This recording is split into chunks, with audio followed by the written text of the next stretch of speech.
My name is Shanna, residing in a cozy suburban home with my beloved 4-year-old son Jeremiah and my husband Darwin, with whom I've shared 6 fulfilling years of marriage. Our household runs on shared responsibilities for both chores and childcare, and I put in dedicated effort every day. Jeremiah, a joyfully gentle and well-mannered child, brings immense happiness, while Darwin's unwavering support eases the demands of my professional life. With Jeremiah settling into kindergarten smoothly and thriving, each day brims with his infectious delight. Amidst this contentment, one concern occasionally nags at me, a prominent figure among the kindergarten parents who assumes a leadership role among moms. I first noticed her a month after Jeremiah started kindergarten, during her routine pickup. "That mom over there, isn't she a bit overbearing?" I stood by the gate, waiting for my son to emerge, when I overheard nearby women chatting. Initially, I thought I misheard, but they were gossiping about another parent. The leader of the group spoke with an air of authority, her followers giggling in agreement. "Seriously, she dresses so old-fashioned. Doesn't she care about her appearance?" "Yeah, like Jody always says." The name Jody stood out among them. Since my husband and I took turns picking up our son, I hadn't encountered her before. Normally, I avoided such conversations, but in that moment, I couldn't hold back. "Excuse me, but that's really not appropriate to say." I spoke up calmly, addressing them as I would a child. The atmosphere instantly chilled, the leader's face stiffened, and her followers paled. Just as the central mom was about to reply, my son dashed over. "Mommy, today was so much fun." As her son leaped into her arms, the woman abruptly left. At the time, I sensed a lingering awkwardness, but the incident foreshadowed what would happen the very next day. To my surprise, I found myself unexpectedly leading my son's kindergarten activities from then on. It might be challenging, but I think I'll adjust within a month. Nah, I've already coordinated with everyone at work. If I manage my time well, it should be fine. Fortunately, my job's flexibility allowed me to arrange my schedule. After notifying my colleagues of my planned absences, I rushed out of the office and into the kindergarten. Yet as soon as I stepped into the parking lot, a sense of unease gripped me. I sense the other moms are looking at me and whispering about something.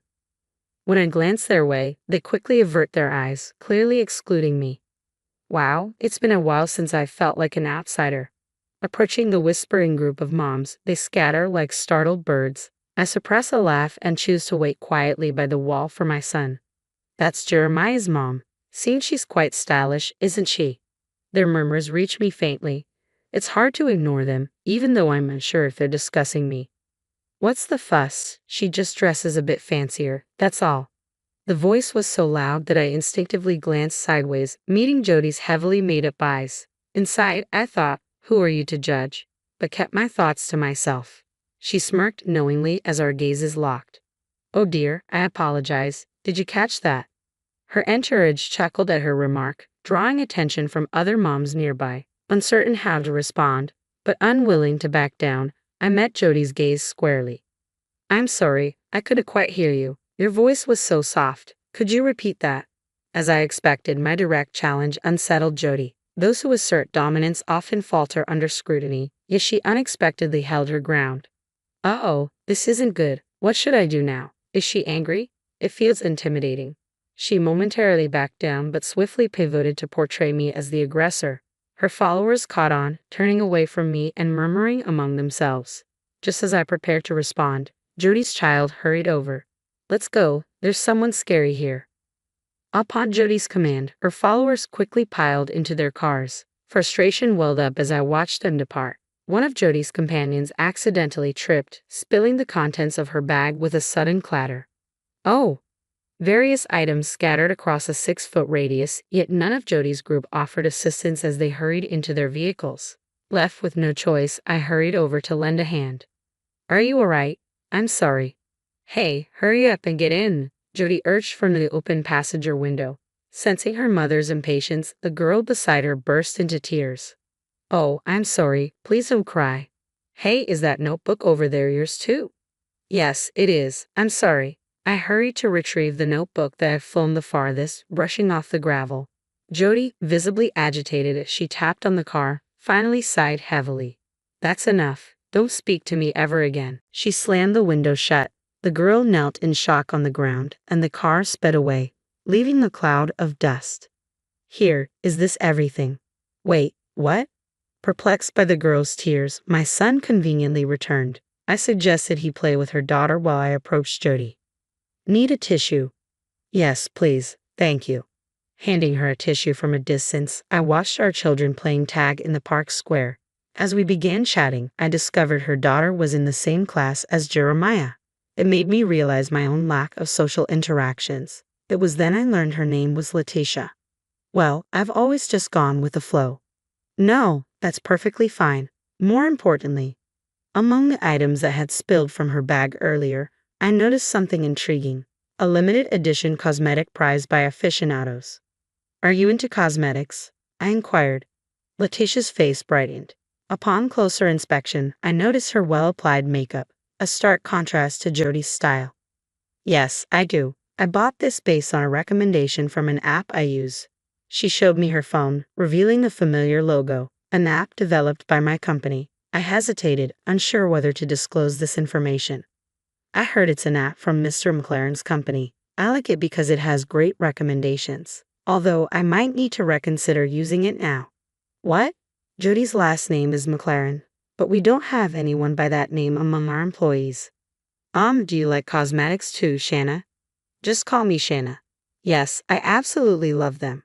Despite my curiosity about Jody, I ended up chatting with Letitia for quite some time, letting the children entertain themselves. Before I realized it, 30 minutes had flown by, and I found myself offering Letitia a ride in my car. It marked the first time I'd made a mom friend, and it felt wonderfully natural to converse.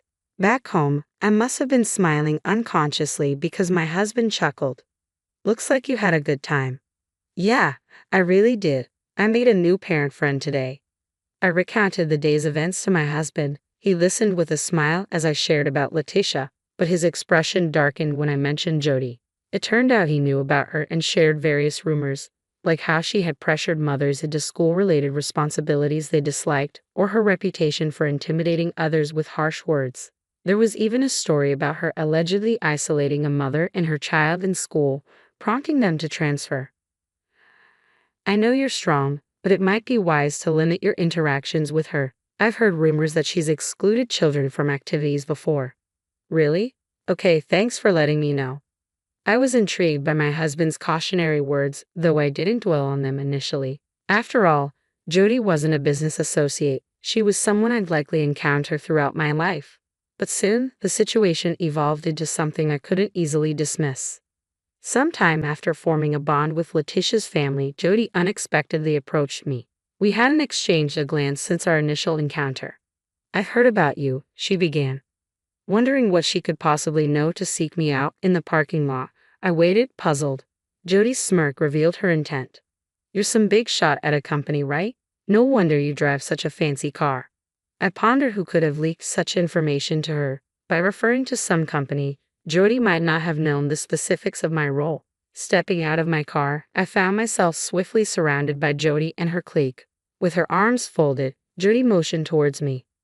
What do you want? You. I'll let you into our circle. Let's be friends from now on. I never expressed any interest in joining her circle, though. That thought lingered as I recalled my husband's advice. Endure if it's just me facing exclusion, but protect Jeremiah from any harm at all costs. Maybe I should play along for now, I mused, deciding to respond casually. Oh, thank you. I'm glad, I replied without much emotion, but Jody appeared satisfied with my response. She promptly arranged to have lunch with me the next day, leaving in high spirits with her entourage. What was that all about? I muttered to myself, already feeling disheartened at the thought of lunch with them. Just then, I sensed someone watching me. Turning around, I spotted Letitia observing me from a distance. Since that incident, she had been excluded from Jody's circle. Letitia, why are you hiding over there? I'm sorry, Shanna. Letitia confided in me that Jody had called her the previous night and interrogated her about me. Inadvertently, Letitia revealed that I held a position as a company president. I'm sorry. I think Jody might be planning to take advantage of you. Apparently, she has a history of exploiting the weakest member of the group by making them foot the bill for lunches and parties. Up until now, that person has been Letitia. What's that all about? While I initially believed it wise to keep my distance from Jody, I couldn't stand by while she mistreated Letitia, such a kind person. I resolved to alter my approach. We'll be connected to this kindergarten for another 3 years. If we have another child, it'll be even longer. With Jody's family having multiple children, if I'm going to be involved with them for so long, maybe it's better to take a stand. But I've just been invited to join that group, I told Letitia, seeing despair wash over her face, almost bringing her to tears. So, we won't be able to talk anymore, right? Jody apparently forbids group members from interacting with any moms she's excluded. It's shocking how controlling she can be. No, that's not true at all. I just wanted to surprise everyone. I really don't think this is appropriate. The following day, the cafe where I had been invited for lunch happened to be conveniently close to my office. Jody had commandeered the terrace seating, positioning herself at the center. You know, you have quite the stylish look. It suits you well, of course. Being a CEO must be quite something. I bet you work hard and earn well, right? Despite her occasionally patronizing tone, I wasn't in the mood for this conversation today. Speaking of which, that app is really gaining popularity these days. Outside the cafe, a large billboard atop a nearby building prominently displayed an advertisement for our company's app. This prompted me to broach the topic. Yes, it's quite popular these days. In fact, my husband recently joined that company. Oh, really? Did he just switch jobs? He was offered a tempting position and made the move. You should join us for his job celebration. As expected, she took the bait. However, her statements contained several inaccuracies. To clarify, her husband hadn't started working there yet. He had only received an offer with his first day scheduled for next week. Furthermore, he hadn't been headhunted. He had applied independently.